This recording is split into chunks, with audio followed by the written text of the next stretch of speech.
Ladies and gentlemen, if at all, the only prosecution in this instance is the malicious and perennial dislike of the NDC towards the Attorney General since he assumed office, and the several attempts made by the NDC to stultify his work.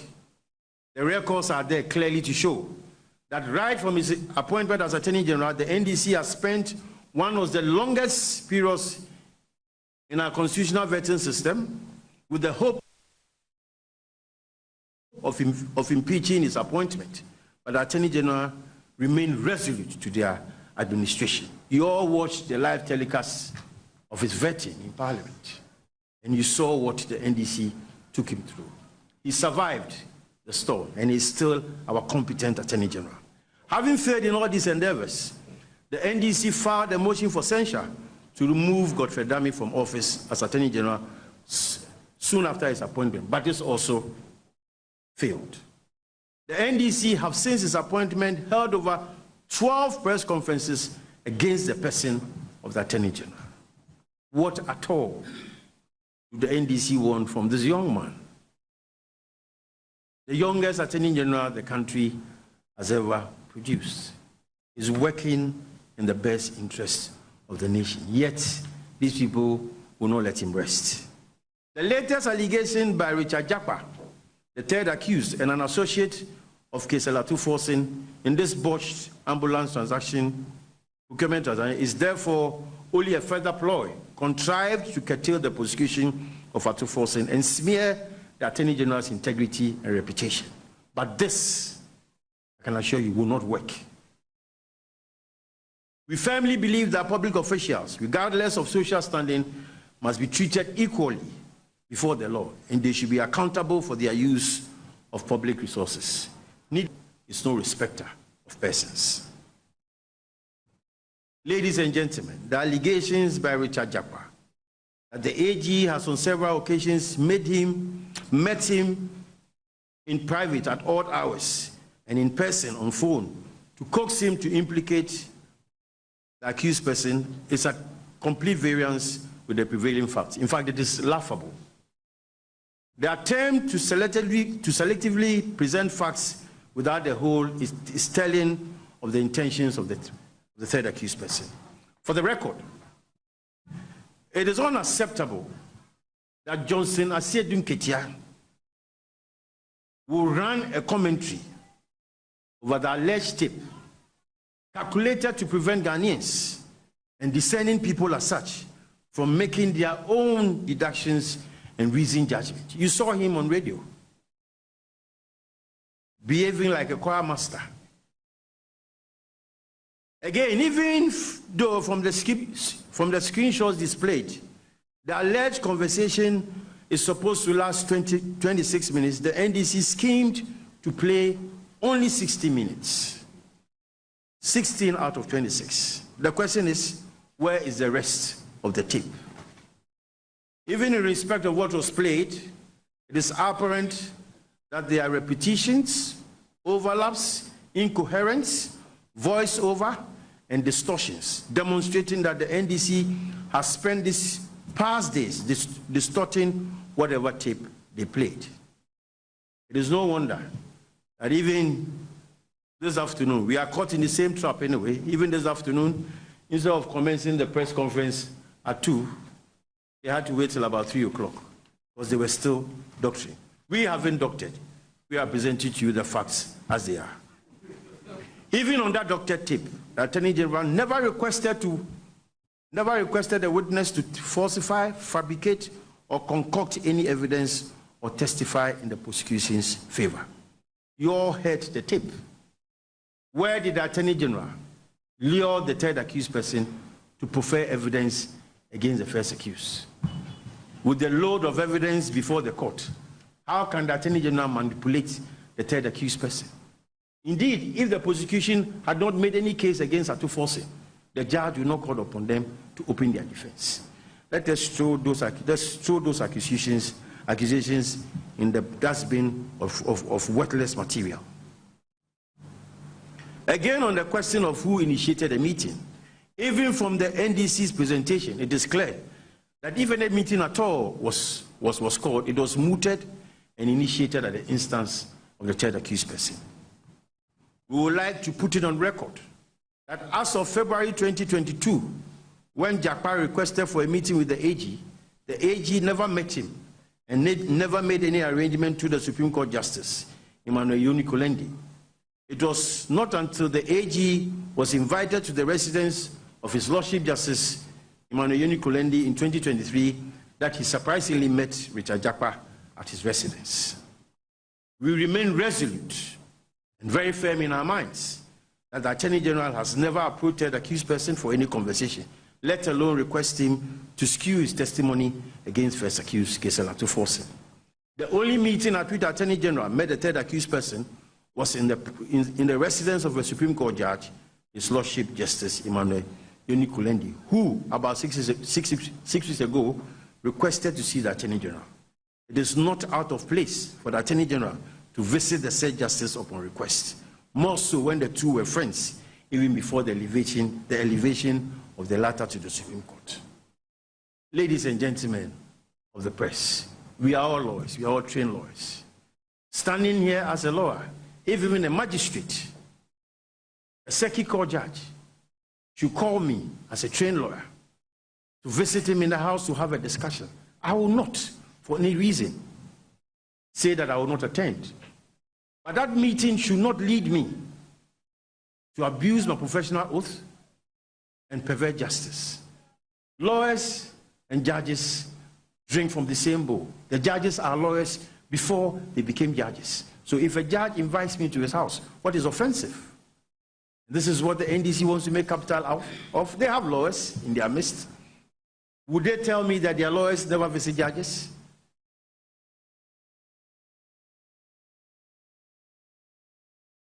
Again, the Attorney General, at the time of the invitation, was unaware that the third accused person was going to be present, and therefore his subsequent appearance in the House of the Justice was surprising. It is pertinent to note that prior to this meeting, the Attorney General had closed his case, and the court had thrown out the application of Atuforsen for a submission of no case as being without merit. The third accused had also, by 4 different letters by his lawyers, requested and made proposals to the Attorney General for a plea bargain, which will see Big C, third accused principal, paid €2 million in exchange for the cessation of prosecution. This has been roundly rejected by the Attorney General. In fact, third accused, through his lawyers in the letter dated 16 May 2023, had indicated unequivocally that they were requesting a plea bargain, and following the rejection, I requested the AG for terms which the Attorney General will consider acceptable.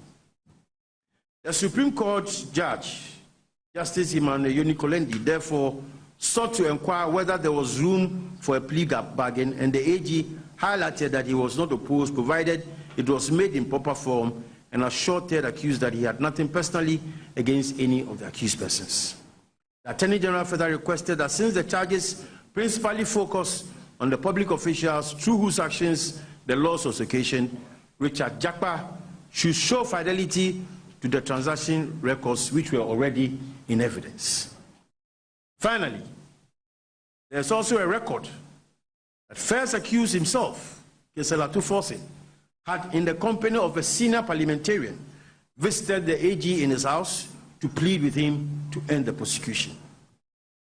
The NDC, in their press conference today, have conveniently failed, refused or neglected to respond to this fact, which was also contained in the response of the Ministry of Justice following the proceedings of Thursday.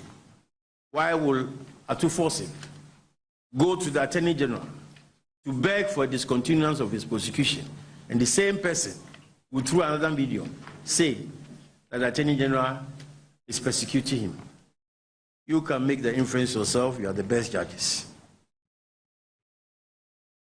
Ladies and gentlemen, if the Attorney General desired to cajole the third accused as suggested, then the best avenue will have been following the third accused person's request for the AG to propose terms acceptable to him, and the several WhatsApp messages sent to the AG pleading with him. Clearly, the third accused person is a hired mercenary, contracted to exploit his relationship with the Supreme Court judge, knowing the AG's inability to respect the said justice when invited after failing to secure a meeting with the AG. All this is against the backdrop that since the Attorney General was appointed into office, he has been, arguably, one of the most successful, both in and out of court. As remarkably noted by the President at the last State of the Nation's address, he has successfully saved the state over 10 trillion Ghanaian cedis, and his verve in protecting public resources is shown by his commitment to the prosecution of public officials whose acts have resulted in huge financial loss to the state. This is beside the other several infrastructure and logistical improvements to the Office of the Attorney General and Ministry of Justice, including the almost completed Law House. Ladies and gentlemen, once again, it is the firm belief of the NDC and Atuforsen, if it is the firm belief of the NDC and Atuforsen that no loss had occasioned the state from its conduct, then they should just remain faithful to our judicial system and seize these malicious orchestrations targeted at bastardizing our judicial system and to prevent him from standing trial to its final conclusion. They should just keep quiet and let the proceedings in court continue.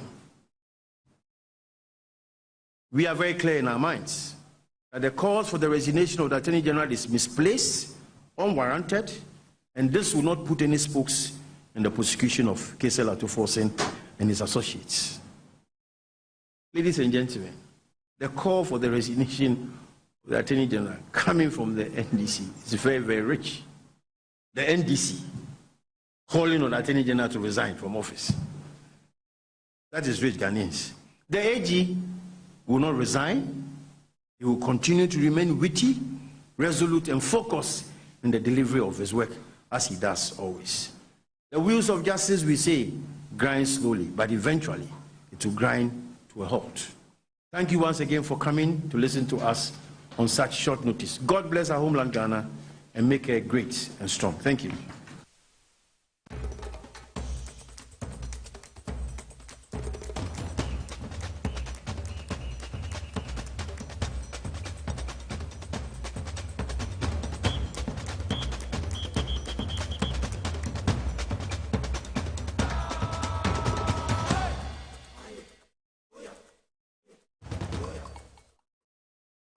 Memo Akwaba the Bat TV XYZ baby I will share baby I was so I will TMA will power 97.9 FM the midweek edition of Inside Politics. Now was so a good street. Yeah, me this year Nicholas. Yeah, Ocean with me Afro-American Nicholas. Baby I will be a moha area. Inside Politics you made in a ya bongwa na ya jingwa atina swa and same go bamba swa ye ba ebedi ehon enkomoi. Me pacho bebre TV XYZ your satellite platforms and a digital platforms now so free to air into obey to me I heard you made the AB in man yes selfish catch your own baby none so country in be some to TV XYZ aha na hana Ghana kasa hana Ghana ti hana and 70 na yeah body date now so to me when the cry wom utie baby a hu ne cry no but aha no be hu ne cry no na me sign akai say TV XYZ you stream live wo TV XYZ Ghana TV XYZ Ghana, a Facebook Live, TV XYZ Ghana, a Facebook Live, and Sana, your XYZ Broadcasting, and your YouTube, SYZ Broadcasting, and your YouTube, and it's a wood TMA, the Eternal, and some Brenani Gubamba Swa, Yebeka Wasem, with TV XYZ, and a power 97.9 FM, Abraki Nicholas, Maji Akunya Atenasri, and some Hopa Papa, na, and that. Me know na ye nim send na a limited registration exercise no idea ekwa ye nsem na limited registration exercise na ekoso ye chese wo call various Electoral Commission district officers na nipa abochen kupa me did say about 5 crore munyan wie because nipa egu ho no well yisi mo betumi awie de nipa gu ho papa according to information amenya no nipa gugu baby a registration ti so metumi ewie no asomdwemle na baby a etumi akọ enkan esa nti de eteno no baby a wo bia no me se yentem na ye bie nsam mu ye beka ensem papa and so guest a ye no mo bedi adwuma ofia ha ye beti Alhaji Amadu Sorogo former member of parliament de Madina ye beti nka ansana Mr. Chris Dugan so a national communication team member at about the NDC amayekuo ekuku dami na ene omo bedi dwuma and dey wo adwumadi ne so nti baby a wo bia no ye me guest na information and the education a wo hia na no ye mfema wo TVXYZ. Once again you're from King Nicholas my memfa na sekese ma Innocent Okechukwu so na Mr. Kelvin Asante omo na ebo machi do ma me di dwumadi bro me call TV so a crew no led by Mr.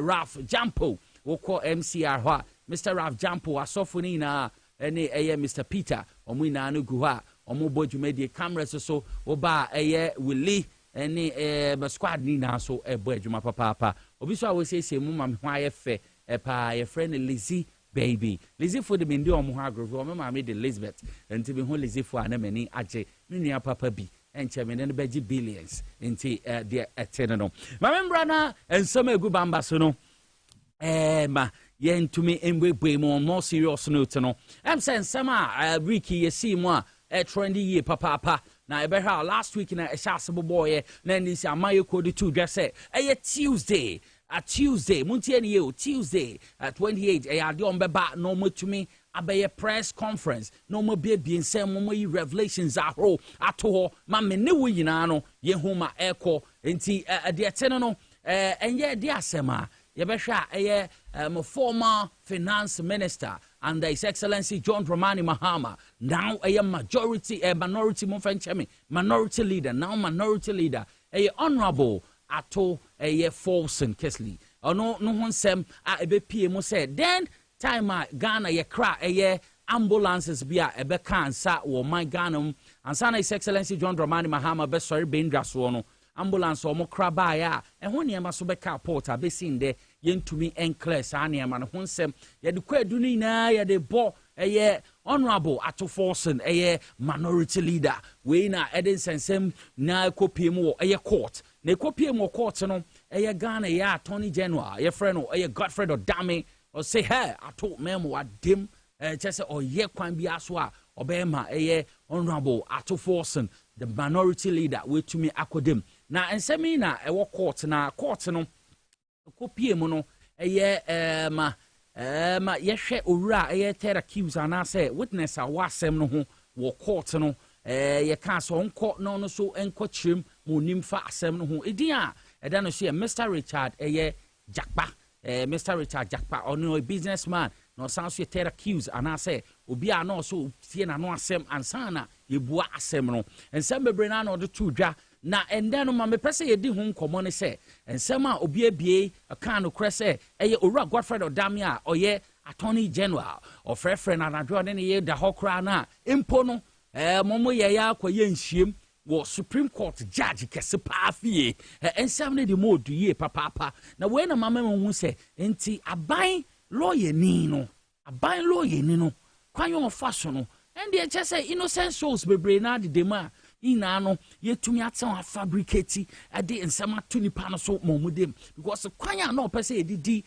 minority leader ato Folsom medwene ho amenti ase wa friends onu agitum yen kansem go no so ye ma ato Folsom kodem na no odin dodo government businesses a edukoto parliament no o makwan ato de bia no wa sore gem wa gangaria ye be tere nyansa pa nti sansemi na Mr. Richard Jakpa so aha me ye Roma ni mapa me kwa sorry me see rosary na me bompa ya me jinyamidi enye se me di tro e di tumi ni aso nteme makwan na ensem ne kwaban na me see wo court obiebie mu kan no kra na owura Godfred Odame a make say yes ordinary ache mu US wakɔhye US akɔbɔ no ho agya ɔkɛche mi na nsem o cheche mu na no na me adom say akom ni nchirem evidence based nsi Mr. Richard Jakpa me pacho bebre ensem ne bi wo ho a telephone conversations ahro no omo record ye nti akom ni nchirem wekaya MPDC boss asemi so apɛ na omo yes ya so ye baba bekasa aboye so na omo ankasa sha ase bia keys no nti omo kayo sa yeshia wo jaji bi fie na omo aka em se phone so na record me to bi bisa say Wilfredo Dame, Attorney General to be says, to all record them and I record them, dear. Aha. So we know be bedin kobono kasa who saw be recordo. And I say, Obediko consa, or be casama in him. It was saying, won't record them, dear, no be casam be pa. It is asking me now, Coso. Emom. Say, and yes, make a bebre was asking me. My person baby, I will be an old him. What TVXYZ to be when he will be assume now with TB.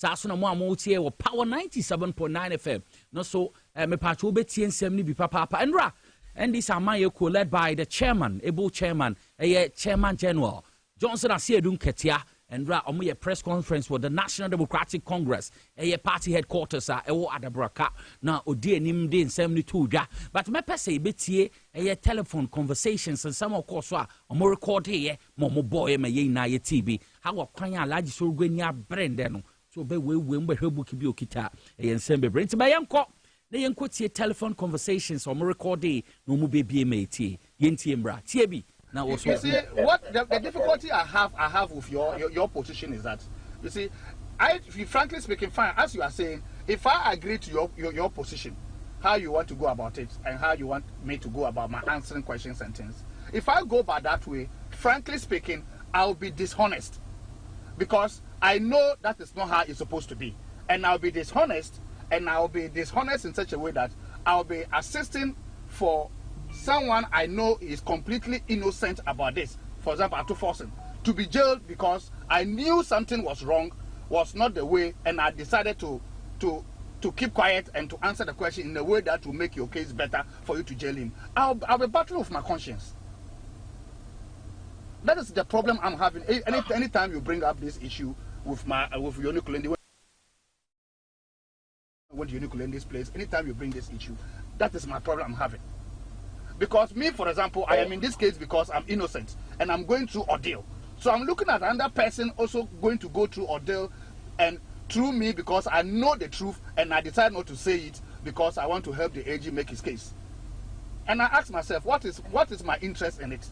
I'm not asking you to really help me. I'm just going by it. But anyway, so that's fine. So this one was even just by the way. I hope you get my difficulty. It's on the phone. I don't even know that. Oh no. Recording. No, don't worry about that one. My issue I'm talking about. Oh no, you and I will be meeting. You'll be meeting me at my cousin's place. And you've been bringing this issue up several times. And I keep telling you that I can't do that because it doesn't sit well with me. Look at the terms of contract. The terms of contract are simple. And it's on sites have established upon the side of the contract for every chamber. Yeah. Do you understand? Yeah. It's for every. So when you see that hand for every 50 ambulance, means that it's not only the 50. Okay. Yeah. Okay. For every. It means that it is not only 50. All right. Mean that there are a lot of 50s that will be following. So that is what I was trying to explain to you. So frankly speaking, the LC that was established was as a security for the supplier to invest his own money since there's no advance. Yes, it is the same purpose used to be.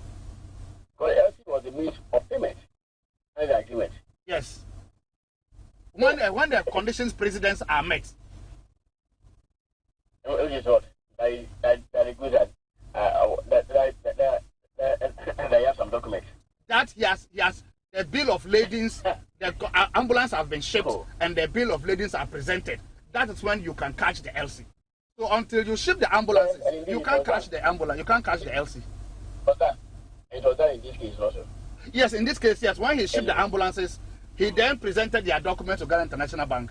And then Ghana International Bank refused to honor the LC and raised issues of discrepancies, which was later cleared by Animana at the Ministry of Health for payment to proceed.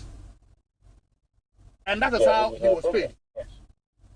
So, frankly speaking, if there's somebody who authorized this payment to go on, even though in Ghana International Bank raised issues of discrepancies, it's Animana. He was authorizing those payments. That's what I was trying to head. So the reason for that is that that's my time for the rest of the. That means that you are not going to be around. So, yeah. And then even next week, all of next week, I'll not be around. There's a way of you will not even finish next week. I would appreciate. Oh no, okay, no, I'll not finish next week. I don't think I'll be able to finish because the documents are many. So you will surely go and come and meet me. Oh, no, but that will also depend upon the judge's but behavior. I'm bringing one medical excuse next week. Okay. Yes, okay, fine. If you bring a medical excuse next week. I think you. How can I bring a medical excuse? No, you are saying that I should bring a medical excuse next week. You can if you want. But brother, you want this one to issue bench warrant for me again? Right. Anyway. Because you can see that I was really in admission, struggling for my life, and she issued bench warrant for me to be arrested, and my name was put everywhere. That's right. Now, if I go and do another one, as you are saying, my brother, this one will issue another bench warrant for me and destroy the little of my reputation left. She will destroy it. All right. No problem. But you will surely go and come and meet me still talking. So don't worry. No problem. All right. Okay. Thank you, my brother. It's what to be? Wow, Utie Power 97.9 FM. What's what wasum? Wow, we hear TV XYZ. Where who be? What's on TV? Where who make call? Enti enkoma omudidi e call so phone so no na what na record ya boat emono. E dey evidence biom. We say NDC for about 16. Na umka say 28. E dey biom na morere MPP for. E dey biom ahon pepre nra NDC ye press conference. Na Ghana na etie mo so mo ye mo de atonsuo. Bianca mo ase. Bia hu say semiwa. Asema mo ke mo boa. Na lawyers ekuku dam. Mo di tro na mo ho kire mo nipa kura mo kana asemi. Wadwane okwetena US abrochi bem. Na ye kan mo say o MPP ni nti. O say MPP na defend no yo yate. Enkoma am say yate ho asemi na nra. The chairman of the party. Johnson Asiedun Ketia. Chairman General, yeti say nra ono no di party nim na odensem no tutu dwa efa no ensensema akoso ya na ohwe unprofessional conduct of attorney general Godfred Odamia ha adwene asem no men kasa bebre me pese ebeko na ekotie the national chairman of the National Democratic Congress Johnson Asiedun Ketia honorable abrodi NDC amayeku anim nra wo party national headquarters. No, this answer me too. Ladies and gentlemen, we now get to false entrapment excuse that Godfred Dami seems to be relying on. We note that following Mr. Richard Jakpa's explosive testimony last Thursday and the widespread controversy it has generated, Godfred Dami has resorted to peddling more lies in an attempt to escape. The thing about lies is that when you tell one, every lie you tell, you need 10 more lies to defend. So it grows exponentially. First, the Attorney General publicly stated at paragraph 2 of his press release of 23rd May 2024 that, quote, the Republic has never required or desired the cooperation of any of the accused persons in the matter in which it has already succeeded in establishing a prima facie case against all the accused persons. Neither the Attorney General nor any officer from the Office of the Attorney General has approached any of the accused persons with a view to obtaining evidence from them. Have you heard it? In spite of all this that he has said, he has cleaned the mouth and is telling the public that he has never engaged anybody on this matter at all. It is glaringly clear from the tape recording you just listened to that this claim is a barefaced lie peddled by the dishonorable Attorney General and his office to deceive. In sharp contrast to this, to his earlier claim that he has never met any of the accused persons, the Attorney General now claims that he has actually contacted and met the third accused, Richard Jakpa, but that he met him only once. What to be the chairman the National Democratic Congress, Honorable Johnson Asiedun Kachedo na Bonin Samrani General Mosquito. Onena yete and Seman Road D and the Samayo Quenim or the two ma yete as say. Ya Attorney General de a kwanya and conducting your own professional. More ye been see that. Minima didn't have been in the pay office. What you want to ask? I could sem a tro national mama. This your moon more can. Na ye de chairman de and I said chairman general de ye gui. Na ye call NP Pama Yekuno and panic a press conference be on mobile. Panic press conference comes so mu yebi. So mu yebi. Na enra NP Pama Yeku a brand DC. Amayeku ye a press conference be magana fu the cra woman nano. NP Amayeku so say omo ye omo press conference. Na omo press conference no a lawyer Frank Davis no dear name omo de betuja. Na me pato bebe ne sama no kan say NDC Amayeku ne shelde a honorable Atuforsen from accountability. A dear shielding almost shielding from accountability. Ye be so. And some of the two jano no where they are coming to be the evidence based in idea juma ha. Into my person be call na NPP a press conference I told you a lawyer Frank Davis the two ja and some more kind mama yenkokoti.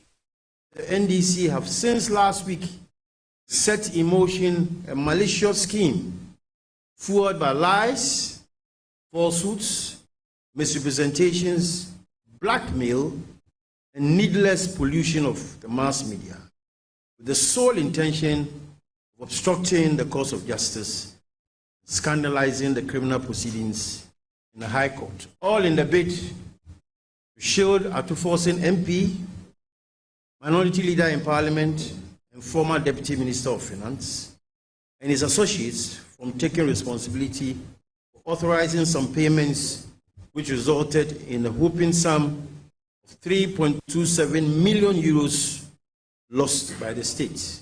Monies that belong to us all as Ghanaians. It is no secret that the NDC ever since the commencement of Atuforsen's prosecution has threatened rain and storm against government, the Attorney General, and any person they can find to cajole the Attorney General from discontinuing the prosecution.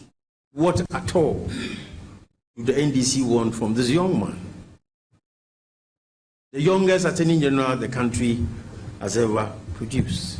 The latest allegation by Richard Japa, the third accused and an associate of case Atuforsen in this botched ambulance transaction procurement is therefore only a further ploy contrived to curtail the prosecution of Atuforsen and smear the Attorney General's integrity and reputation.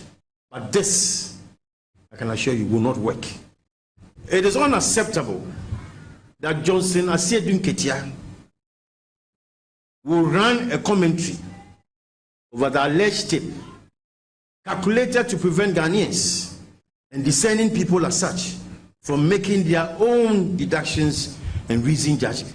Even in respect of what was played, it is apparent that there are repetitions, overlaps, incoherence, voice-over, and distortions, demonstrating that the NDC has spent these past days distorting whatever. See, a lawyer Frank Davis, na chese omo toto papa so. Dia na NDC Amayeku oji wo Godfred Odame ho. Dia na omo oji won ho. We di tro emra a lawyers di ye adwuma wabusa amra no so etumi aye sencho peso ofofa kutu ase edi tro edigu obi so. Na ni namba na NDC expose eye Ghana ya Attorney General say na adwuma no only ni ye no conduct unprofessional no say omo time. NDC Amayeku onji bibia mfi eye lawyer eye Godfred Odame ho. Enti the atino no BMB so we share NDC nra press conference on evidence based chairman general Johnson Asiedun Katia de bibia to home na ye na ye hwe omo board tape me ye na ye abotatie bi ndeso ya sense subium ma wahu MPP omo say doctor de dia ana so omo twetwe asiani a lawyer Frank Davis so abo papa na ye na ya hwe lawyer Frank Davis What bonny na hwe wo say NDC can say eyi omo bo 28 minutes bi na omo ambo ni na nkai no we mo boy na ye hwe mo bo na ye ntie ohun wo ye Ghana ni a wo say nkofo a ye de man ya hye omo nsa no mo mama ni ma ye basa na say sia no omo boy nyansa kro no omo di atro nti ye nbi no ho nkofo asa atoni January tumi ama se bi omo akode fiase eniema na niema sankofu ya fam se bebre ho ana enya no kre ono atumi frankofu which is coachi omo na ye ditregu sankofu so mobo afa papa ense mo de atro aye de egu so de esawani so mpa wasem de a na minim ade nti a se bi ana ko resign we US no ko na ho no ko resign ana nti mo ntumi amfa evidence bi amba eyi ntontro akeke mo press conference atonsuom ene na ye na ye hu ye no nti de eteno no when him say and there 29th of May and then a year's extension or de buy I say a limited registration exercise no and then year so de bury na and there will cost centers are hoa ye registration and nipa punkamaka so papa nipa bunkam ye nim say everybody be 7 cry no mo wie dia nti you see or some year advance say mo aka na bibia to me ko na me wo yi sisu ya no the Electoral Commission of Ghana and omo chairperson Madam Jane Maase odi isi edim press conference fi say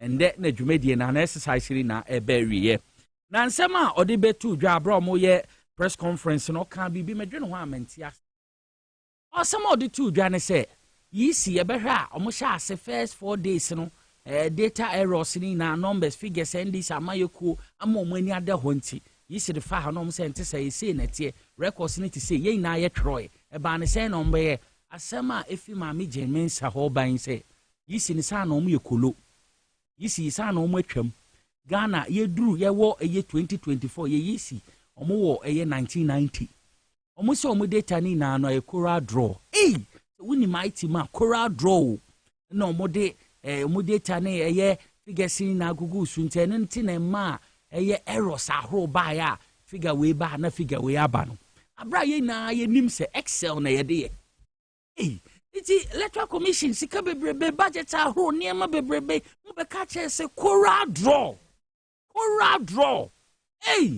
ami je mensa coral draw na mo de figures ni na go so mo bi onim computer se mo be ka se na coral draw de na ye de figures to so mama alaji so go cameraman crasre because we don't want me unti ase coral draw abra ye nim se Excel na figures na data ye de fato asema mama je mensa kan no ye nim go asese me na ka se em se ye yisifo no mo 1990 omunye so mbeko omun o ka bibia so na omo sisi omo aso ye ntie obia o mpe na omo ye na sa na ye de ko general elections de a and the Ghana ye ni abro ye mamo mbe ye coral draw te say da no e friend saying mo commission ba ko kana asema say ai ye nipa ntie ye mistake a ye betumi ai mistake but o did say ye mistake sansem ye ntie biom sirebo ko ekunsem no ye mpesa concept no ye mpesa ye di 2024 no sebewa obedis franchise obia ye mpesa niama ye kokomotina ye de beto aba no mudi ye ho agora ye ni brabre no ya ni brabre no ha kokomoti pa mo bedane na fa hen ye ni abriye pa nti embe ye kora drone sensem bia ye mpem na eti ye peaceful fair and peaceful elections ye mpe eti ye ni ada ho yi pa Ghana for say ndisi amayoku no mde momo how when this am penfo ni abre ehwe ne mamu no me genjan be ka che se coral drum be concert be ka sem bia I say ye wo begimimbre say need a whole Excel na ye de say na coral draw ye see mami je mensa mo ma yen ko he na yen kotie ensem o de tu dwa no na we ye Canada men yen komra because they were relying on coral draw to come up with these pie charts and graphs and so on, that they were doing this manually. And so what we have done is to go back to the drawing board and use Excel. And so we may not have those colorful, graphs, and the focus should not be on that because the application that was being used was not able to do accurate tabulations. And so you found that people had to do, they had to do it manually.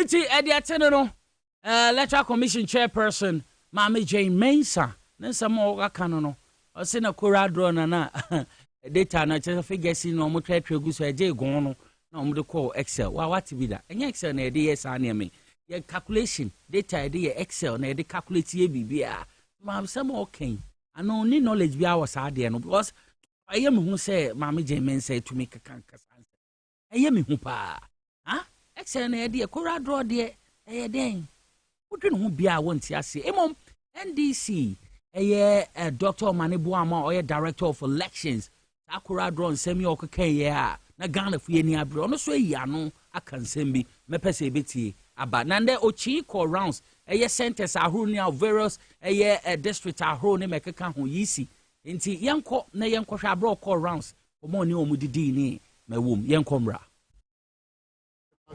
Today we discuss the network issues. We all know that the first 2 days was terrible. But after that, it picked up. We also ensured that the EC moved to offline where we had network challenges.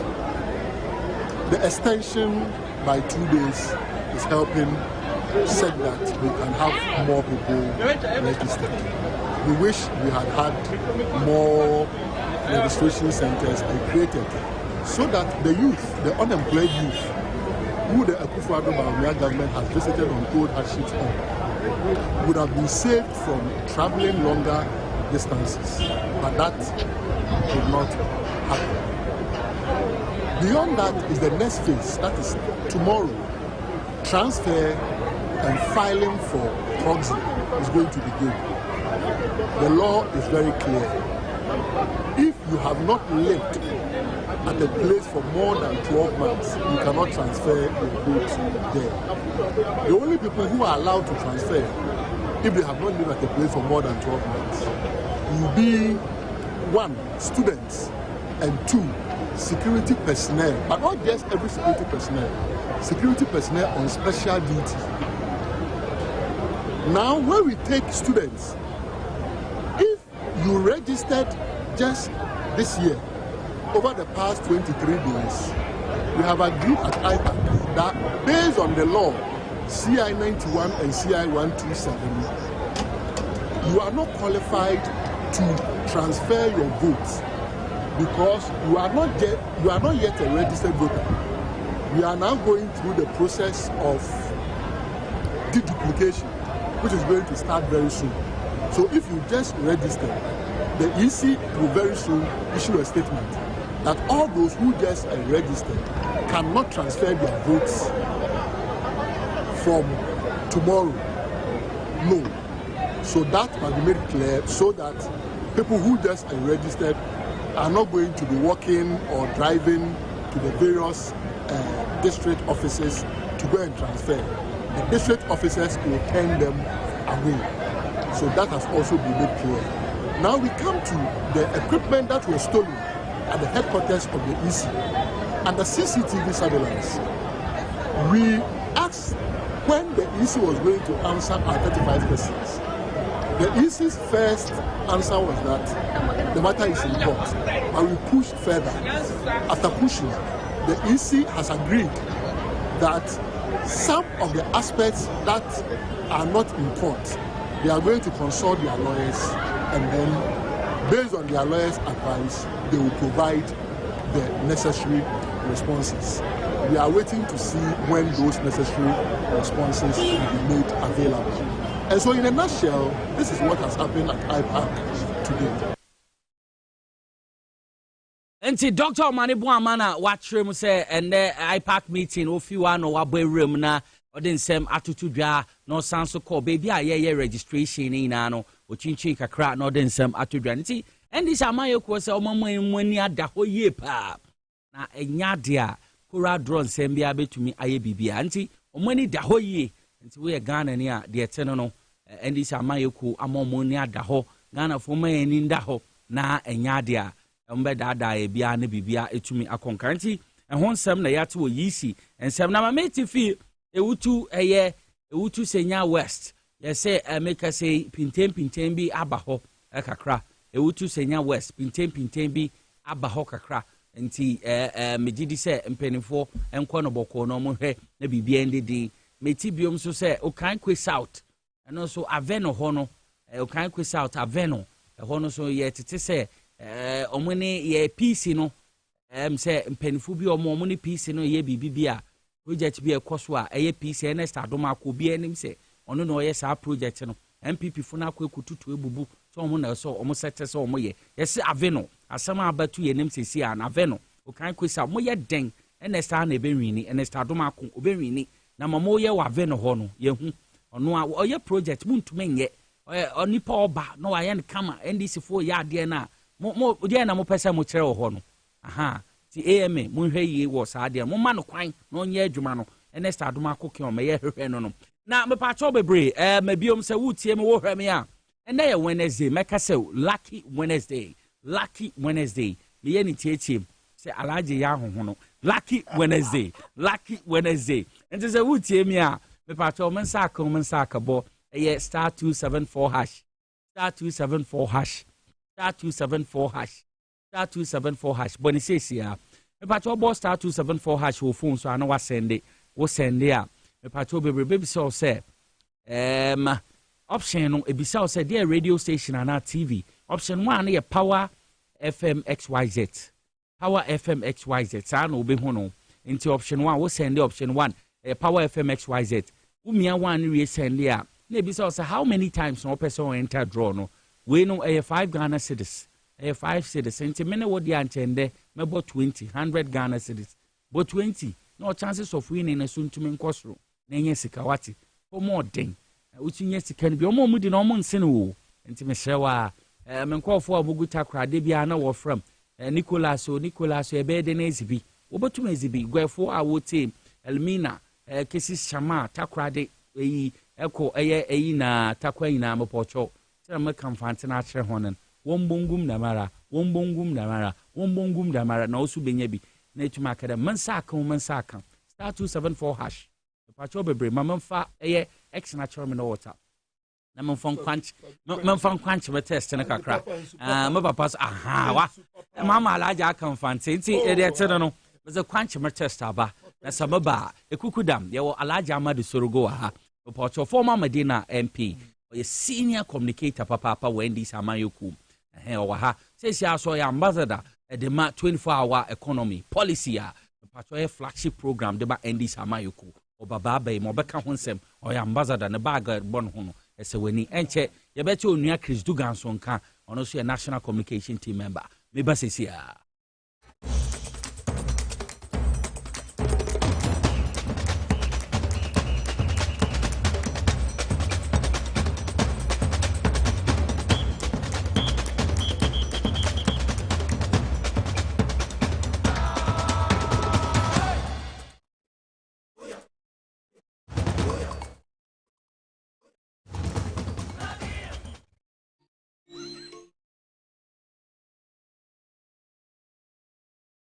Upon your arrival, you are introduced to your butler, who plans your itinerary. So many activities, all in the same premises. Visit the gym or the stables, they have it all. At my break, I'm able to practice my putting.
bibia baby edre kukudam atena form ti eba bedi enkomo issues a gubamba so na ebe delve into make us say wo Alhaji Amadu Sorogo, a former member of parliament de Madina kotena Madina, a friend of Madina father because bibia we bibia no nima enye oha osanso ye ambassador de ma 24-hour economy my excellency ochiremu ye pa de ma kotena nti owa ha ye bedi enkomo we nim sense ma gubamba so ayehwe Electoral Commission, a limited registration exercise, and some more Kano, ye bedi hun komo biom, ye are na Godfred or Dame hun unsensem, and a bebre. Inti Sakura draw na yisi kayeno. What do I want to ask you, Alhaji? Alhaji, as through a chair was a production was a hard rinny. I say a year, my major men says, so no media because Stony Manchester, yes, will be an cracker.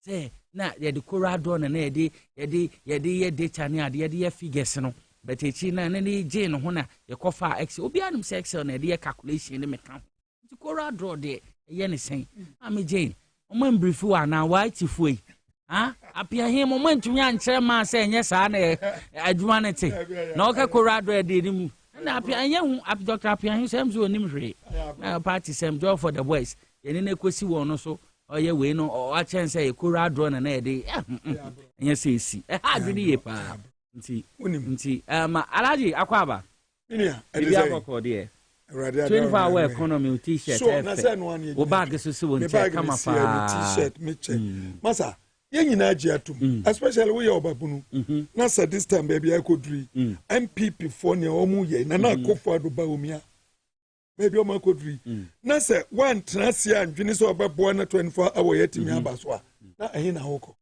woni mo say mpenimfo o baby say abosom no so mo pese o mukubu a wo mo ma obodam ansana wa do ho akopima kokko straight so bodam ans anu na Jane Mensa yen anu na odame yen ye kan ba be so papa so yes when they ghost they want to kill you they first make you mad bodam okay wa bodam ogu ani mu ase no na wa ankasa odu 3 kaeba na odu 3 akosha ase wadan odwane ana sanity anadago enu ne eku anya sa menua after anya nura ne start abato enyina ya to abato na soja abam ene yesi 1992 ye constitution emra ye fa pimo a enu ne enyina ebehwe so na ye de abu ye man samra na ye ba be ye no obi ti sa akofo ado so kai a wo mo boycott we wo mo si da bi da constitution na ye kwa twere no wo mo ya lawyer fa ye guso aye ne Alhaji din komo e wa wo hwe eye TV no mo tie ne de mepoche ye bon komo but wa hwe TV hwe kasamfoyin a nipa na agba apesu and the last day and I make come back don't register we dey well it is difficult because say I just say be a machine so mo asa carbureting for because machine o my any say about 6 pe na shut it down okay about 6 no nsia entisa voting a se wo kwa ko vote a even though you pon 5 no mo amudi la ni so nyina se mo ye mpim dumpo a aje se mo nyina mo vote and se vote ni be kwa kosi anaju no nduo se du ba ku sa hamachi mo nyina be vote entisa o mo ye machine se che we se senye bono nsia na machine no ano na adwuma no kosi automation na o hwe de we nipa apimi wo ya ebe ye den Electoral Commission for ye nyina anim ansa na wo mo ba be ye sa de we amra no wo mo nkasa de ba parliament a mo be ka se parliament amra we ne efi se mode mo nsasi suma ye nya ye betimi di akwa ye abato no ani di ntwere na koyie Alhaji binim say elections we need the three last week na mo won chen wo office na ye wo hwa me hwe no ma from more figures let me say Alhaji China elections enkofo de bia day to day omo from update you say and they say registration bibia e wa wo de wani hwem a etesen ye dodo ahe ni na no eno na me kan ba say Electoral Commission for ansa na ye ba beto aba no ye ba betwira aba no okaya asmo okaya ni say we don't expect to register more than 670,000. Sanom ka yes. So okay, the same thing no mo ye no afibi e betwa mu no. Na yede ko ye district assembly election no. The same thing no mo kan ye. At the end of the day, be ye ne yen NDC for ye kan ye. We registered close to 1 million. Same thing. And the senior be ya they be omun tro no omu di no. Amanfo e di omu ho be che omu no. E wo se so omu kan bibia. Omu ye ne mbe ye nyina. Na sa de no omu kan ebam. And because it's omu kan 670,000 no. Omu make sure so omu di impediments. Abo ahuma se kan amana abesisi akwam. Senior be ya registration no emabunu ntimi nko register bibrebe no makasa se e ka se ye betimi register ni. That is number 1. Number 2, when my catch was Electoral Commission, or my extension of the MPP, I could follow Baumia.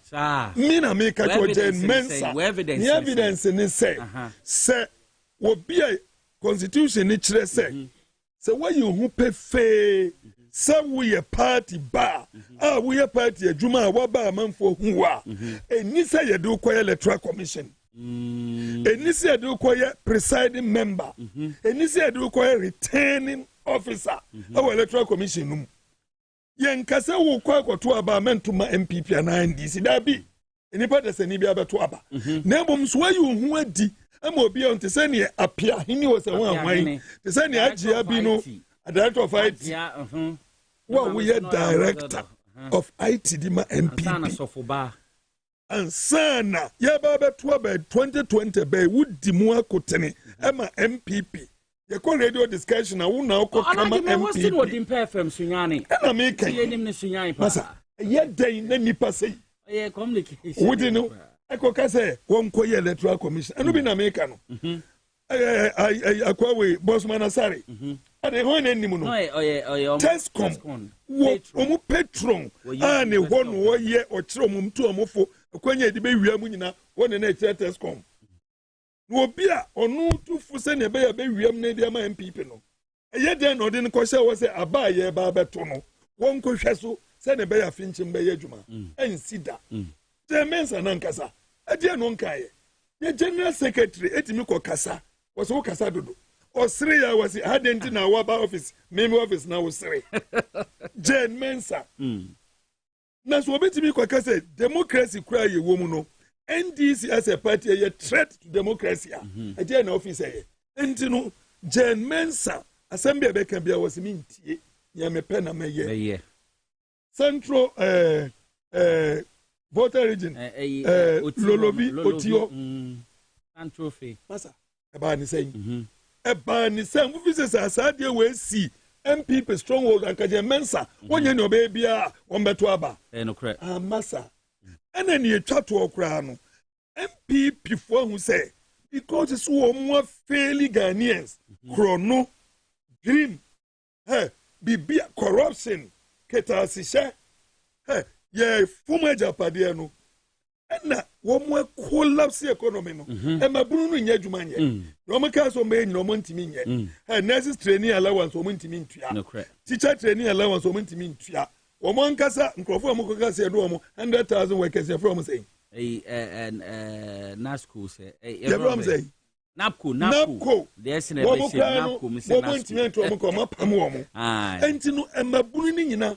Nasia the free school back. Free school 2016. A year Juma. 2020, a year good, but a month for cutting every year and they won't even first school fee. And conquer your politics. And ye because I'm Quadano. And near go for no me ba I was school. Sika me tuano a year 10 times. As any time when I meet your fees. Okay. Books were yet.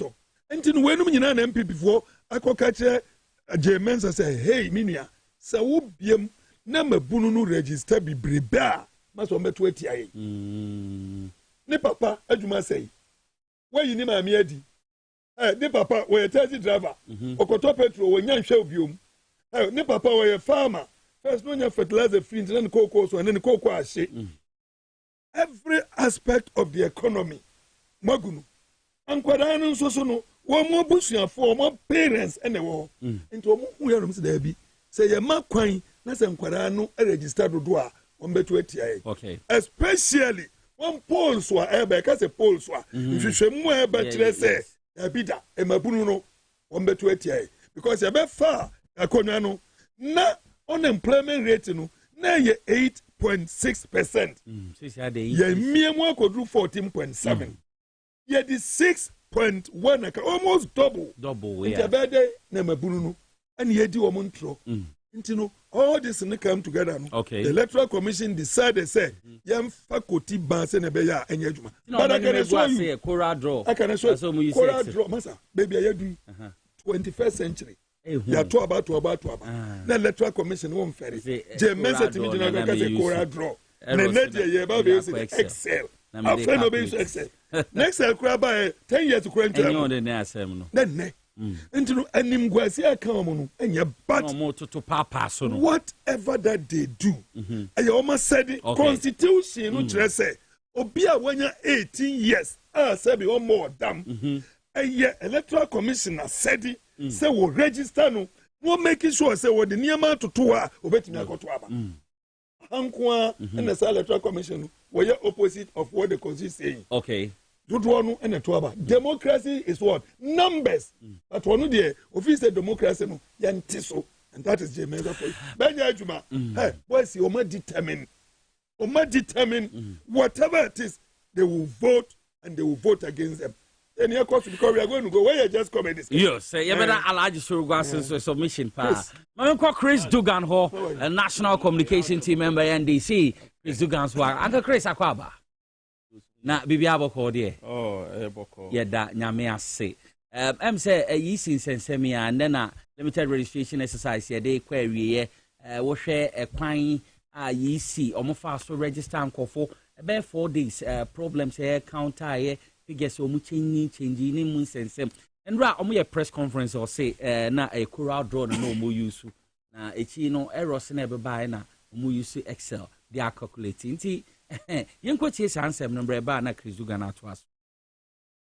because they were relying on Coral Draw to come up with these pie charts and graphs and so on, that they were doing this manually.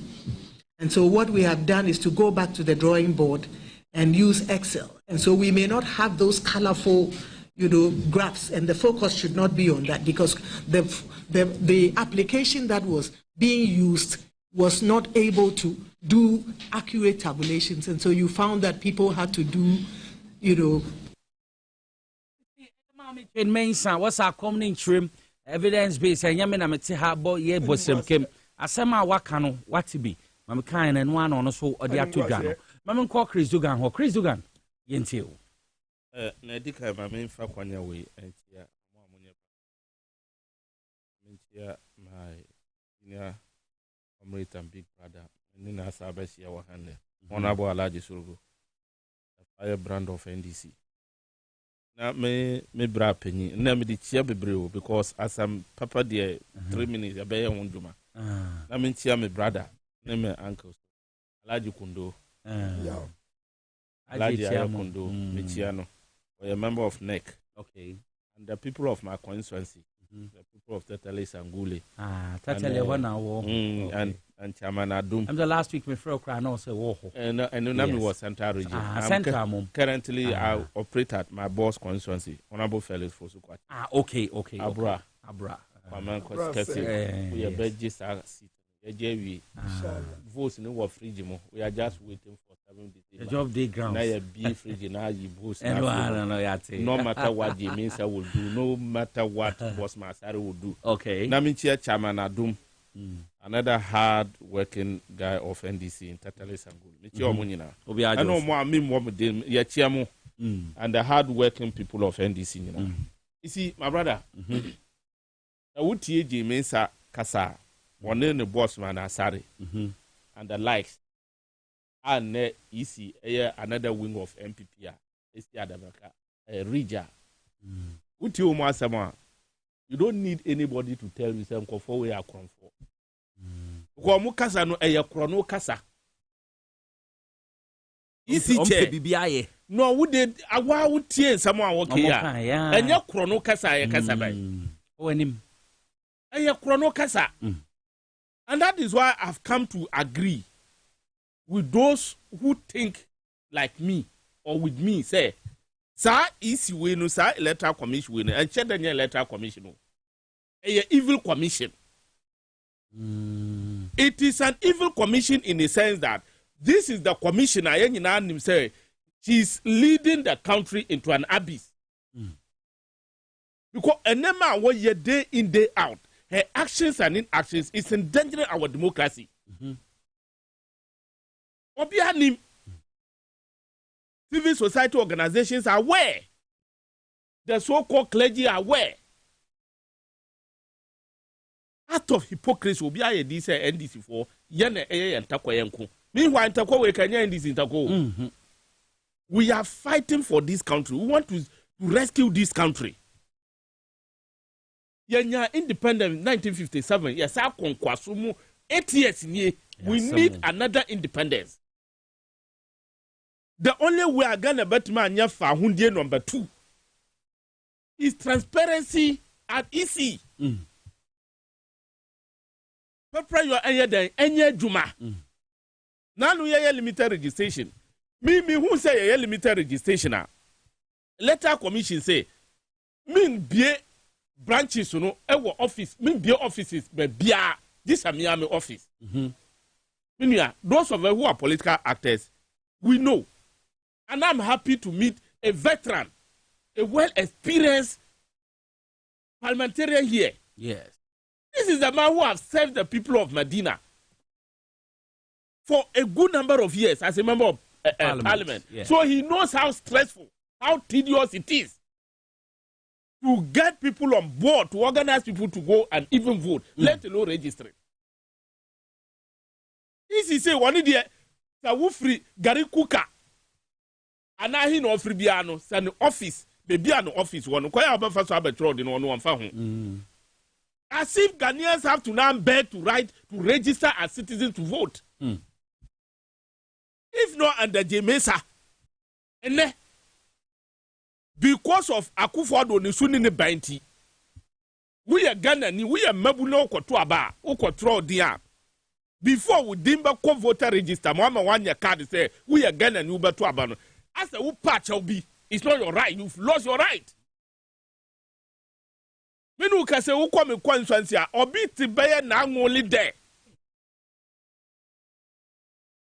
Who has no one city to live on, let alone to pick a motorbike to Tatale town where the EC office is? How will the fellow get his name registered? An attempt to frustrate people. You can't rigging elections, you know, when it's a process. Why are you first to a process? And these are some of the processes that they use to rig elections. You're frustrating for. Number 9, here no, obi to her, or here say, Abamboni when I was saying, to abandon yin free hall. The power that you will have to get these guys out of power is to go and vote. Onusu mo sakwanyano. Who the limited registration? Bra edi branco for. Very capital intensive. Because your book no yesika di bia champagne. They have what it is to buzz the people. And then when over free no chrome, few people who faka free chrome aqua registration center, your capital town, baby, is your office one who quite 100 cities. How many people will do that? Yanni Nan himself, and Quafa was a trum with the Biblia Mabunu, and Mabunu saw Amunia Juma. So at the end of the day, while we are political actors, we doubt so. Why should EC put this burden on politicians? People who are coming to serve. But I want to assure EC. One exercise we. Ghanaians will register and will vote them out. I said they will frustrate people, but I can show you. It's encouraging. Baby, I mean, my no. Your one numbers is normal. An attempt to frustrate people couldn't work. As I speak to you, Omuya rehearsals for another plan. The Machiavellian tactics they want to use to frustrate Ghanaians. But trust me, it won't work. Me de maka. Masa can be, and I will say it and say it again. Until the day Dwamama will become president, will be sworn in as president. NDC, including President Mama, who is our leader, we are not going to accept any results from EC. Sa papa yenye juma, and the yenye na yang kwantri baboye krumha. And I mean, send the yenye na yang kwantri because we will sort ourselves out at the police station. And the police station a result. And I mean, say we will sort ourselves out there. It's because we are not going to wait. Matthias. Because of but already near flag bearer, President Akache say we are not going to go to court. Because when do we want to court? Because after manipulating the system, you want us to go there. Yes. Nobody is going there. Yes. You have a court here who full police station. Any simple so better there. Go to court. Go to court. Ni friend can no to a boa. Nani nasi bakoso. I didn't need any new one to court. And you say, don't know boxing. That's a referee near Chrono Cranoa, where Cromfoa. No coup opponent in it down. Okay. Who not going down order from 20 minutes or there. Referee never declare. Oboga concern himself from what they were winning. Davida. Anuntina Bassa Yin Nara NDC will biara way NDC versus MPP. NDC Ghanaians and Ghanaians versus Electoral Commission and Akufo-Addo. Okay. Electoral Commission and Akufo-Addo. Because Electoral Commission they want to cheat Ghanaians. Okay. For Akufo-Addo to get up and say, "I'm winning. I'm in percent. Me hand over my obia. My beating it twice. Now we will be beat 2-3 times. But I hand over amount.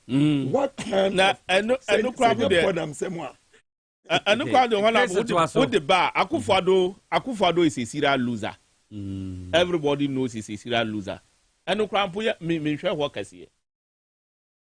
Sa katasumu amwaso aye pese ye ewo easy hono it wouldn't work. Ghanaians are resolute. The NDC we are resolute. Yes, sorti ya ho polling station. Obi nkotu bi wo baby. You see MPP government led by Akufo-Addo and Maase EC are behave to say kadeti akromfo. Yes, na metro. Yeah, which now also from police station. Kajetia which akromfo pa say and they would from police station. Yes, no point is from police station. Me say when him anything na Akufo-Addo yeah, anything na Akufo-Addo Maase EC who kaya was won't ya say akokot. What the member me from police. Kajetia akromfo super pepe. So they that is how they behave. Won't ya say akokot. Won't ya say akokot. Sa krono kasa wi. It is a person who kajeti akromfo subai ni ne kasa. Ti Akufo-Addo and Maase na pam for kasa. You see, at the end, elections is about transparency. So we are Jumapa. Why do you want to manipulate the system? Let's speak on records. You see, this government from the president, especially Ankankai, the liar, Okotompuni, or Trofono, Baumiano, Alaji, Aladu, Okotompuni, or Trofono. For that guy, sometimes it's like he has lost his faculty of reasoning. Wakasa. Sano huno. Now, if you have not lost, Nico, it's a win, so faculty of reasoning, and how could a vice president of the republic be crying ma like a child who lost toffee and is looking for facility and imame? When the dollar has fly over the steer, we are kind of joke. Oh, we are also a joker vice president. Governance is serious, it's not for jokes. Interesting. Amamono, and a serious business. And ya in Sankwana, Eda Amamo you. Because of this, senior, and a net dollar and them over 15 cities. A serious. Senior, and then ya Jessica about $12 million. See a year dam, Polugu dam, Emma Miyanko, Minua Muslim for senior, ya Jessica Nadi. Ghanaians, look, where they are ye We want change. And this change is a must. Nobody is negotiating with Akufo-Addo or Maase for change. And you must change. This is a must change system. 6 months. The wind of change is blowing. It is a moving train. You can't stop it. And attempt to stop it, you'll be crushed. Look, we are the founders of this Fourth Republic. We are the founders of this democracy, NDC, led by Jerry John Rawlings. May his gentle soul rest in peace. And this is our person who protected democracy. We will not be this NDC. But yeah, protecting no, but prayer. For us, we are going to be vigilant. NDC will on election day will be vigilant. Until say the last ballot is declared. And we are the victors. We are going to be victors. Let nobody think you sit there and 10 things. Ghana for bread. Masa dear chi your binyan didi ya wani baby adwani bafraba. Akobo 5. Go out there and see how much is fuel. Mfang wa na ediye dede krom ha. Exchange rate de madia kaka min kabiu. And the rent. Utility bills. Ne boy de say rent. Yeah. Wo ha idaya. Wo light bill ne boy de say sika de kai de. And ko forecast is fie. And now obia kodom sika de free fie buy no. Wanya bi sanfa kofi. Ono a ono so was car the free fie buy no sa wo free Madina Baha. And about to 5 cities I will go over to 6 cities. Such a useless, reckless government. Abaya wababaya akatiti se koko. What koko so Ghana for so. And you think you can use EC Ghana for say Akufo-Addo who sun krom ha e pacho sunisio e de tro ko hwisan kontompone dabraba sekane waha and sekane wahi. Say na wonim na we ye ma 8 years. Wa wia ma wo yafu nyina ayama. Wo vice president ba me din tro. Adin tro ba ye president wo din tro ma ne ti hu nyina pa. Still wo din tro. You see ayeye yo. We are saying bye to you. This government is made to please government. We cannot continue anymore. 7th December. Uwa baby au pia do mama zu. Wo candidate baby a obiano yaneza. Chris Dugana yetse ono so nenkano. Na me katre the mayor of KMA AMA Accra Metropolitan Authority and I say Assembly Accra Metropolitan Assembly Monfenchemi say Aveno bridge bi ewo ho PC NDC PC your friend Ernest Adomako do na friend Kion lo kan kwi south etutu da momo ye kase mayor ne bi ma akọ ho a omo so omo makwan ma PC ne nye ma no ma sha ase omo ye no makotutu ni na ebubu ma aye bibia ewo ho ye sro mayor da no mu hu mu anye isi NDC PC ne ya munja no monye na makoso mo ko stop wo mo no ye ninje hu ye ina na ye peniyi nti se wo nye na wunua bi ya mo ma ne kwan monye ekoso avena area mo ma ya tena no etremu a ma ye ntoye enya asom dreamle na ye nhwe na ye nua no ono eyi dem aye no onye ne kama na ne jembra because the dada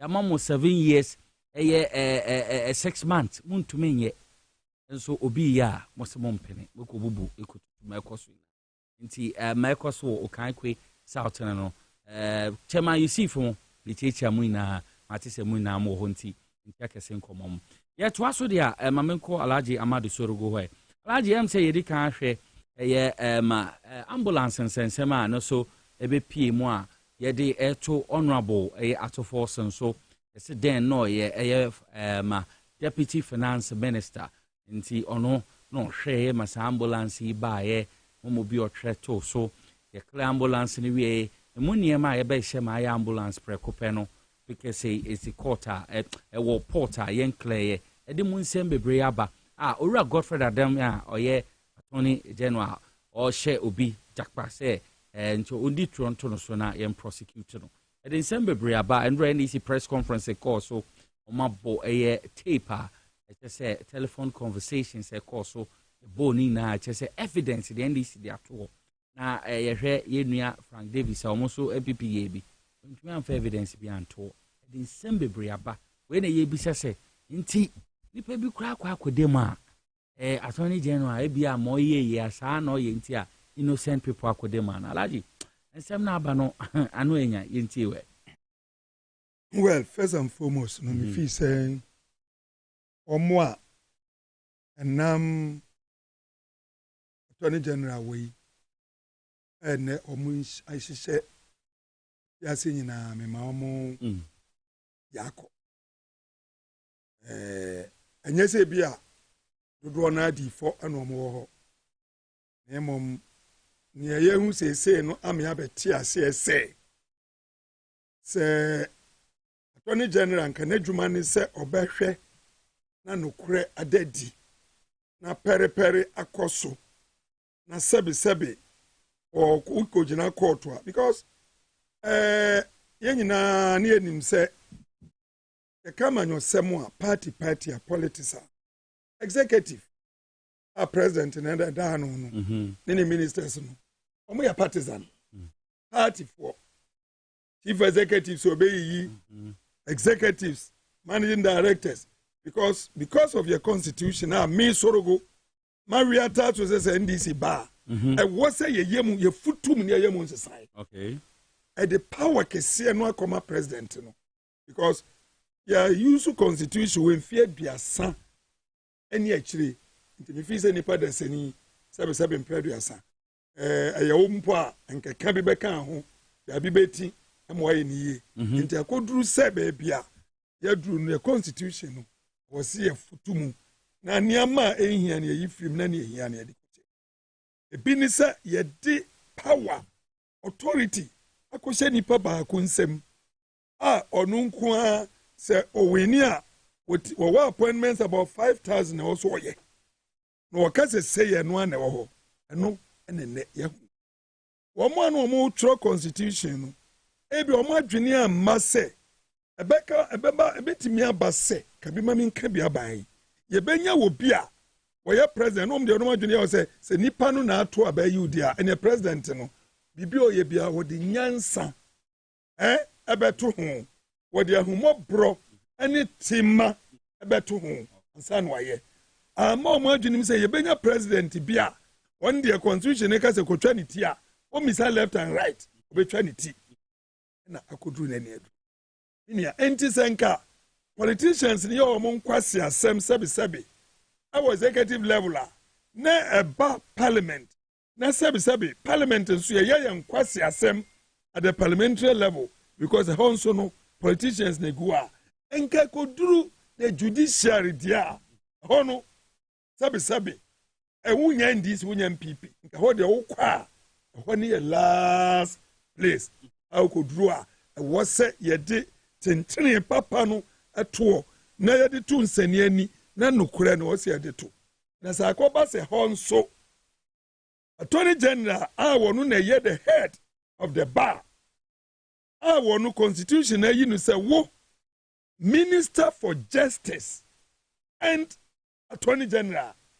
one can say minister for injustice one can say minister for wickedness for lies was it justice and attorney general na akoba ni sa sene be ya ekodi lawyer for no ho judges no ade ba ko am say me pese ye be ye free constitution say president na appoint judges I want it out so there should be a council ne betimi appoint judges the president can give an input as for the council of state there masa me pese me come asem kra I don't know a dear importance no mu play because ohwe atuahini se ne ani e kanu ne keka kan na se de council of state se muna mo ye nkokora mpanimfo mrowa nyansa wo mutrim enti muntu president nefo na yem fa constitution nyoka ne nyadwuma as a council of state make say ye de yɛhwɛ ne qualification kɛkɛ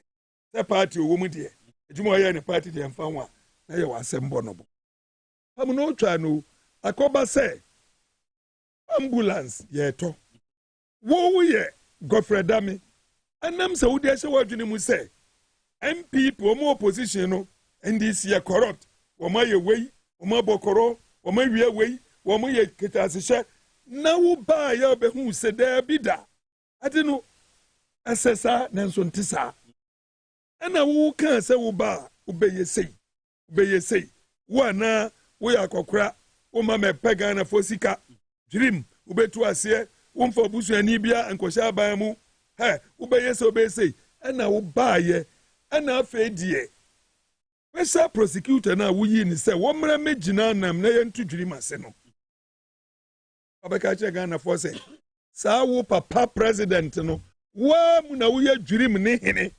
corruption hene ketasisa hene family and friends hene wo ɛna bɔne no nyina wokɔkyɛ wo daa mu mpa so didi wie a wahyehyɛ bɔne no na wopia a wode abɛma wo ministers wo chief executives ɛna ɔdirect sɛ wɔ mo nkɔnkɔ implement yɛn nyinaa te deɛ matena medu kaeɛ ɔso wo na ɔwɔ corruption no serpent mother serpent wɔwɔ serebene ne maame no wo na woyɛ primary maame ɛna woyɛ corruption a wo nyɛ saa yɛn nyinaa hu ni asi sika ɛkɔhyɛ mpaase 1 million na ɔtwerɛ love letter my dear Cecilia ebi abɛyɛ yɛ mɛ ha ho yɛn nyinaa hu ni ɛkɔɔ so na sɛ ɛnɛ akɔba sɛ wɔbi akra ambulance na ɛkra yɛ ne nso no wo start mo sɛ ɛyɛ empty te sɛ funadaka ɛne da yɛ show ambulance no ɛwɔ TV no so ebie mu masa kɔkɔhwɛ sɛ ɛyɛ empty ana number 1 number 2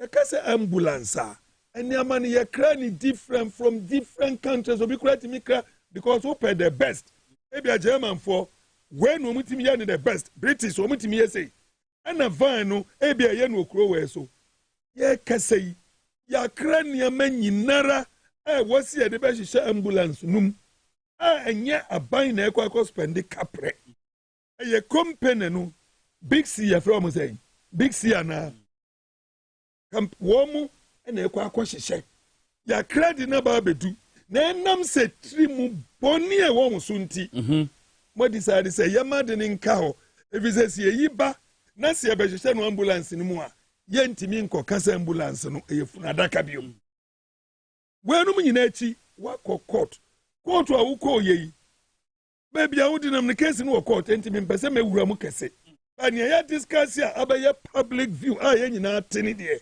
yɛtimi ka ho asɛm mo se papa no a wɔ establish wɔ ma kwan sɛ yɛn establish letters of credit no ni boss minister no ama no kwan wɔsi mimi ntimi nsɔre mfa me ame pɛnyɛ me boss minister no na ma me kwan sɛ menyɛ wɔsi dabi da ya mpene na boss minister baayɛ ɔba court na ɔbɛka kyerɛ court sɛ me paatɔ court foi me minister no me na me ma papa kwan sɛ on sign on my behalf letters of credit na mo hwɛ letter no mo hu yɛ no mo sɛ seal bom seal no mo nim sɛ me office na seal no wɔ sɛ nya me anka bɛdɛ ma yi seal ni dia man because letter no sɛ seal ni nka ho a letter no ɛyɛ graphic ɛyɛ paper to twene ɛyɛ toilet roll ba seal na ebom no ɛne na ma authority ma tumi nti me pa mo kyɛw na mama kwan masa sɛ wo pam obi wɔ se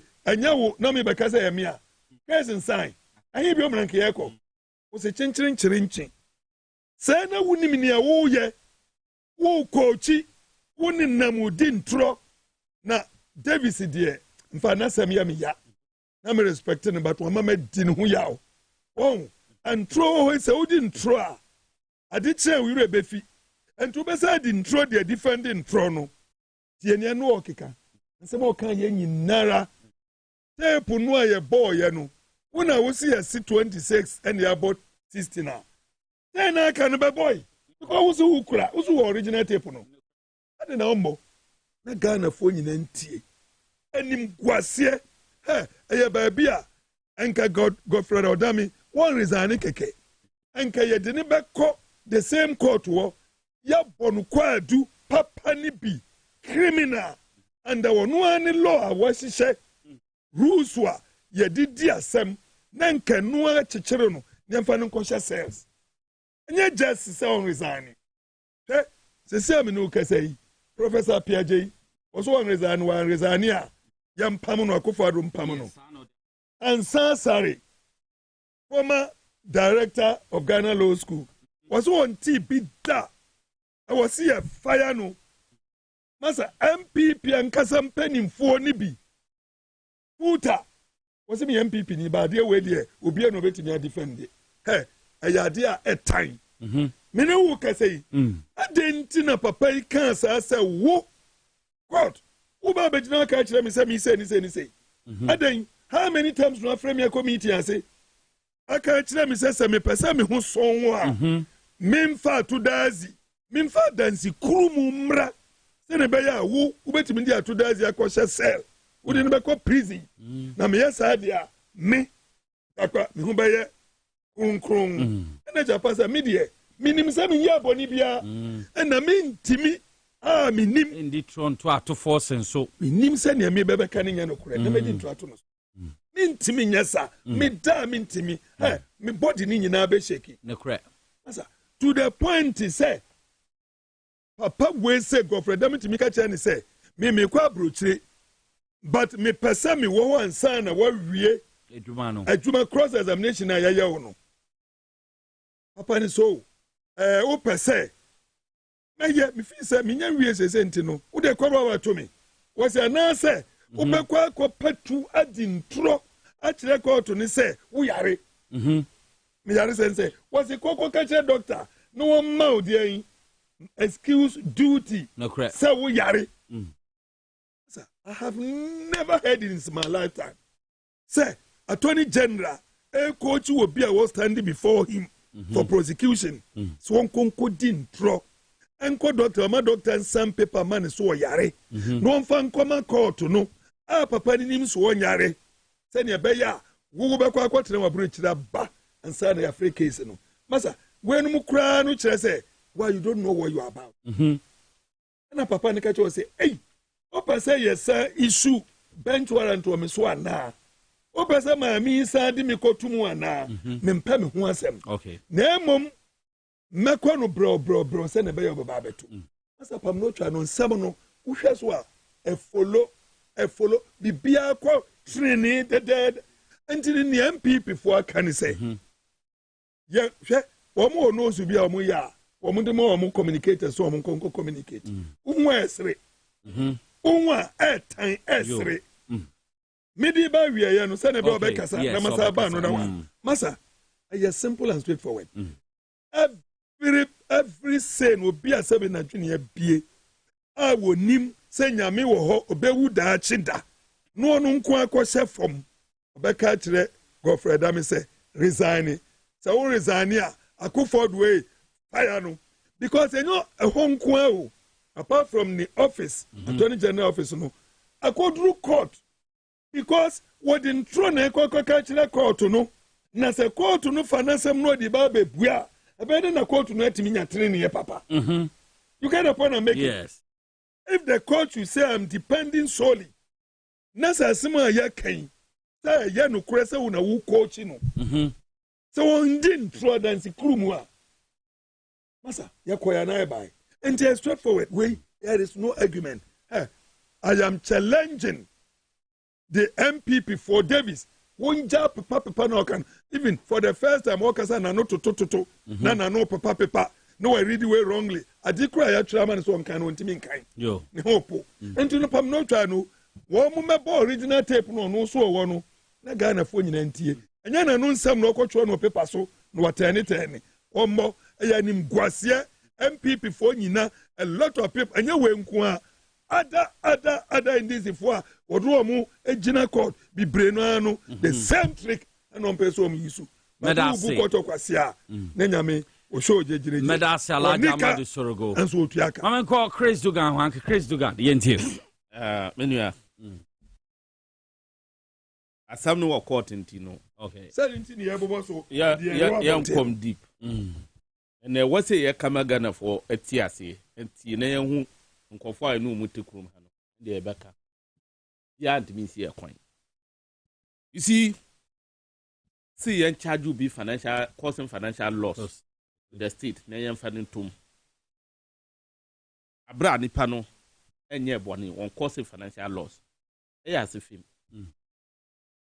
ambulance trial question is a buy na and buy just to give a dog a bad name and kill it. And then no muye. Tell one abuka from day one, we say ambulance no cramp and your papa.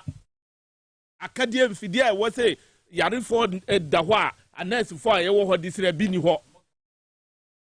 A ya trotro a wato and chine. Ye and na ye be na can in a ho ambulance muya. And dear. He says, suffer another way. Me say, they are using Machiavellian tactics. The only way they can do manipulate the judicial system lie on people. Na yen form nkotum. And you see. Then okay no. So wusu ubu okotokasi a ujejiriji.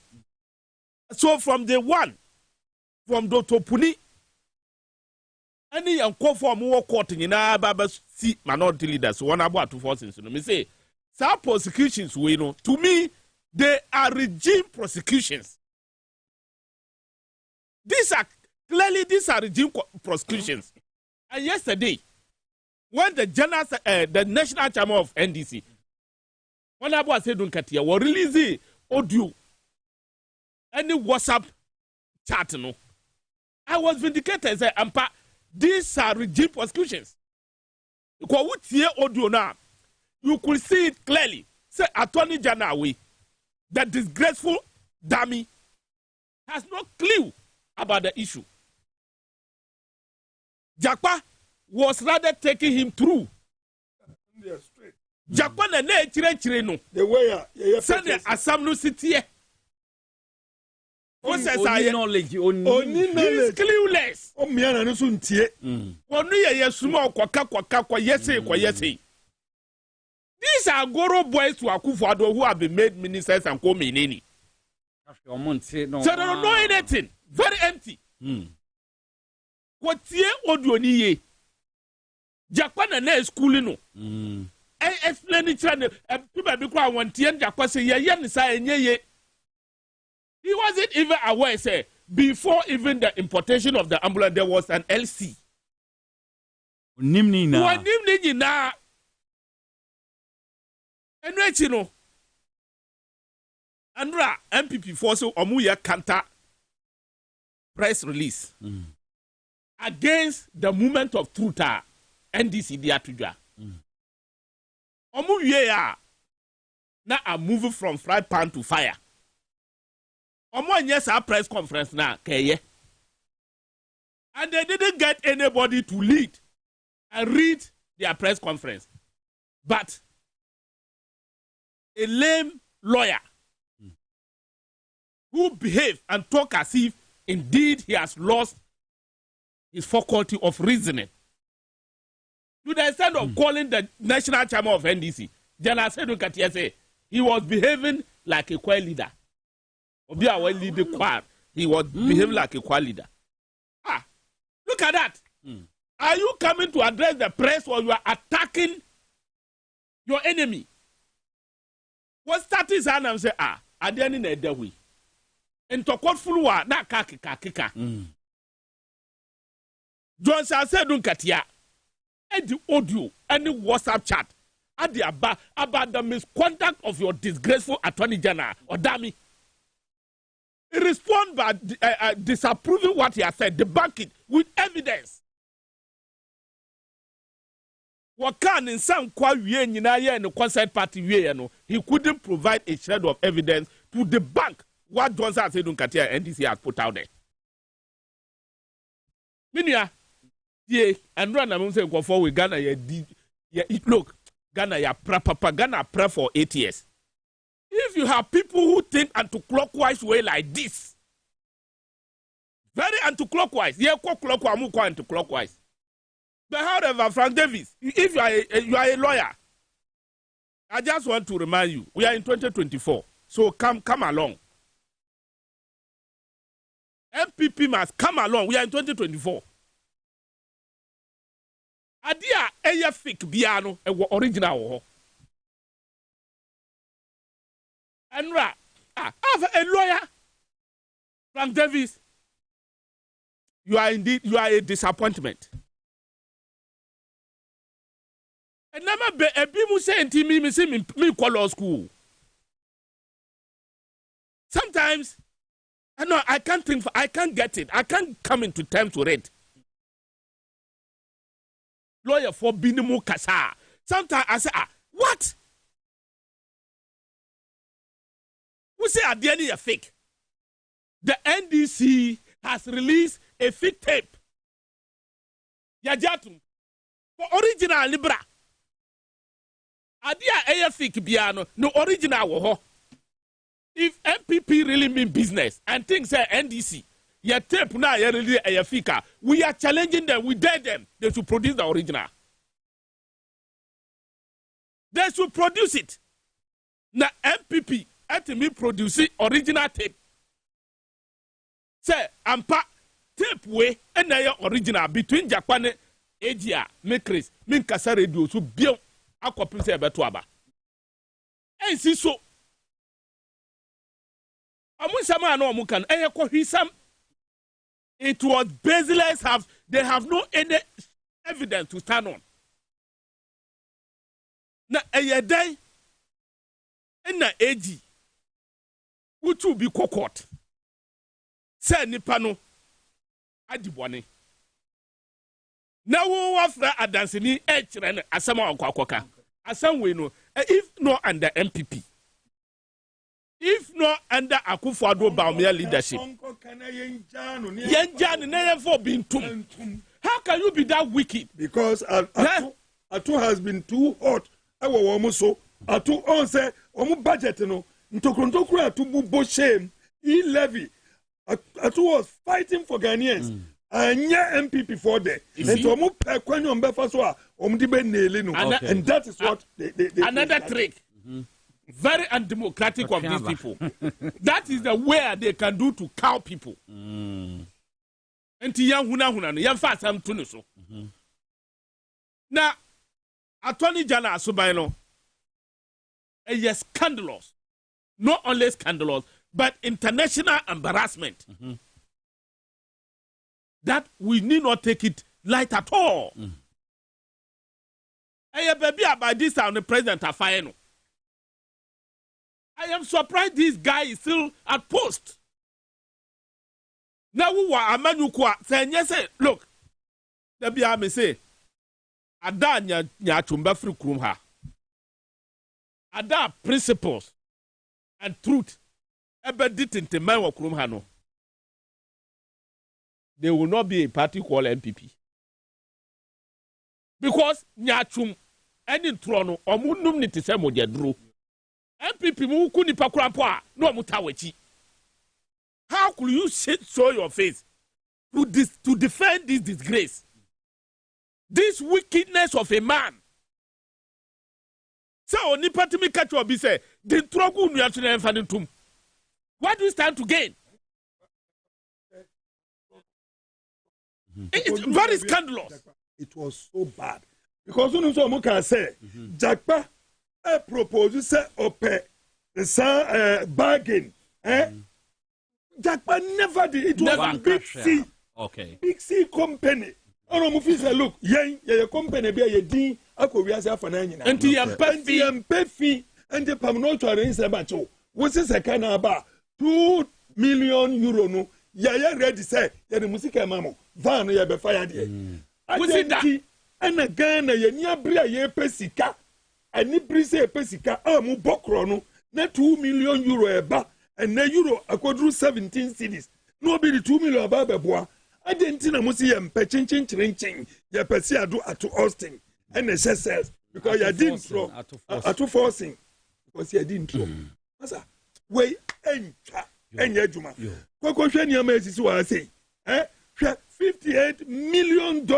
Ya pompi agwa amnem so na America. I'm coming there. Atamu na suntra. Ya time na suntra. Time na so. 12 million. Mama me. What do you say? What say? Oh. Omudie. Omunim say Jakwa Asamoah Jakwa kana enya na kore. Jakwa said this thing in court under an oath. He couldn't deny in an open court. I don't want to deny. These are media lawyers. But our secretary that are found in MPP. They are lawyers of straw. Yo. Medimosis say Alaji Sorgo. Without Medimosis Alaji Sorgo. Yeah. Medimosis Clinic and Herbal Center. Some in control say. Or the Medimosis garlic capsules have been so improve blood circulation. So no be one and son and 93 to me a boy ye papa. Me pacho unye binoma to me a boy Ghana baby at 20 rubio con sabekevi. So na me pacho say sexual weakness, bear money or bar war ye mo problem. STI is a stroke. Dental problems in our Medimosis Clinic and Herbal Center. Now omuntumwa dental barrier. Opposite the police station, South AESL building, inside Ghana Highways Authority Yard Moawo, Accra Ministries, Ubehu Mwaje, Kojo Opposite School for the Deaf. South Kumasa Hima, Kokobin, Santa Seo Boaso Quine, so from was 0244 068447. Not BBN to me and Konkai. Mepacho Safari Valley Eco Resort in the Midru Swo, weekend day, when you Bushafoni Nankwe. Now Mepacho Bebre Munkojimani was Safari Valley Eco Resort, Udru Wildlife, Ubehum Wahro, zebras. Will be who a antelopes, such as a moa, yenta home will crum, more a canal be a whole between the canoe, they see so, while fast baby will be, or better be near my Dianu be didn't make count there. As when you send a catcher on tea, or call more tall guys are horse on to me, a boy ye papa when you bed your hope, or more a curry, a district or a 0596 9143 494. Known as Safari Valley Eco Resource Funding Common. Me patro power specialist Herbal Hospital. Na medru so Dr. Akosi Adua. O say hepatitis, fatty liver sciatica, prostate, broken bones. So in semina na una mnebu ulcer, compo, and fibroid na wokwa ombeboa. Kumasi Feyase Lake, Osomchi Road. Just bro filling station. Sasona Accra branch. Ubehu omo kwa Benya Pukwasi ACP Road. Ansana Takrade branch in Anaji Estate, adjacent Anaji MA Primary School. Productor 0244 544422. Now BBN to win Konkan. Amuzu Herbal Clinic say, Menkancho say, or the Amuzu garlic bitters aba. Me patronia be a blood circulation, reduce cholesterol, when Sano 93 and a year apomodin be bro, the boy yaronya Amuzu, a garlic bitters be a bebo. Gan had be a 20 rubio concept, open once maybe sir. 0247 776 743. Now, to me, Abuao. Alaji Eko. But 10 seconds, we need to be a camp. Chiana Yamque. Oh, never be banned in India, no more baby don't travel. Pualugua. $12 million, or much I know. But we also want to Pualugu 2020. Okay. Sana Mimia, Sophie Crown now. And now, and in regime prescription or next week, we have more. 2025. Coffee by them. Reason the Domba. Medase, Mamma Fanasek, Ma Chris Dugan, a national communication team member, NDC, Amayuku, as a former member of parliament, Madina, Alaji Amadu Sorogo, Yatin, and Kamamenda, a TV crew, Nina, Menda Mwase, na Menda, a Mr. Kelvin Asantini, innocent to Kechukwase. Yes, already know, or Henebabwa, ma Benny, or the news well pie in a can. Or the brand news at 6 on a crowd crantama normal day bano and ye easy crowd the design in more day. However, then away cool boy and I Joe boy. You're from Nicolas House, you also made medium who charm me. Yes, one bar. David be ever says you have a wonderful evening. Bye bye.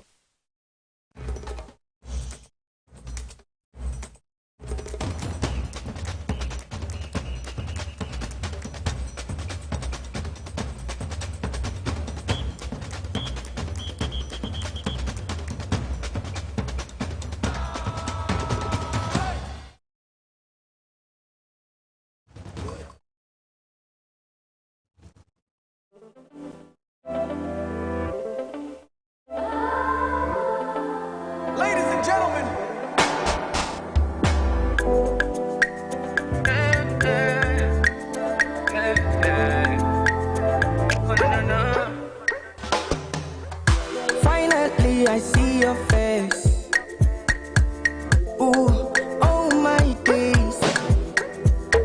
out here looking for you for days. Woo, woo, I just want to say, my head, good day for my head.